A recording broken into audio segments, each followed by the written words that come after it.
എന്താ ഈ മതിലിങ്ങനെ പൊളിഞ്ഞടിക്കണ? ആന ചവിട്ടിട്ടല്ലേ? ആന ചവിട്ടിട്ടാണ് മതിലിങ്ങനെ പൊളിഞ്ഞാടുന്നത്. മഴക്കാലാകുന്ന സമയത്ത് എന്താ ആന ചവിട്ടുന്ന സമയത്ത് അങ്ങനെ മതിൽ തള്ളിയതാണ്. അപ്പൊ പിന്നെ ആന ഇവിടെ വരുന്നത് ഈ മതിൽ തള്ളിയിടാനല്ല. ഇവിടെ ചക്ക നിക്കണുണ്ടെങ്കിൽ ഏത് കുട്ടിക്കും പറിക്കാം. ഇത് നമ്മളെ വിയറ്റ്നാം എയറിൽ നിന്നല്ല, ഇന്ത്യയിലെ നമ്മളെ ഇന്ത്യൻ നല്ല പിലാവാണ്, തേൻവരിക്കയാണ്. ഏകദേശം 15 കിലോത്തിന് മേലെ ഒരു ചക്ക വെയിറ്റ് വരും. അതാ അൽഹംദുലില്ലാ മേലെ കൂടെ ഒക്കെ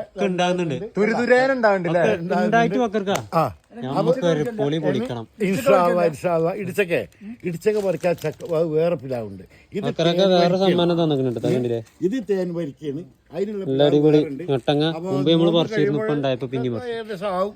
അപ്പൊ വന്ന ഇങ്ങൾക്കും തരണ്ട് കേട്ടോ. അത് മാത്രല്ല കേട്ടോ, നമ്മളെ കാണാൻ വേണ്ടിട്ട് സുഹൃത്തുക്കൾ വന്നിക്കണ. അത് നമ്മള് പറഞ്ഞില്ല. ആരിസ്ക വന്നിക്കണ്. നിയാസ്കി ആരിസ്കി മുമ്പ് വന്നേണ്. എന്നിട്ട് ഇപ്പോഴും വന്നു. ഒരു കോഴിയൊക്കെ സമ്മാനം. എന്താ സുഖല്ലേ? കേരളത്തില് നിക്കൂല.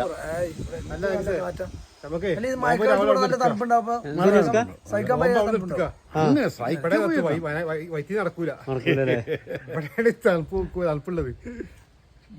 നമുക്ക് കുറച്ചുകൂടി കഴിയുമ്പോൾ തണുപ്പ് ഒന്നുകൂടി കൂടും.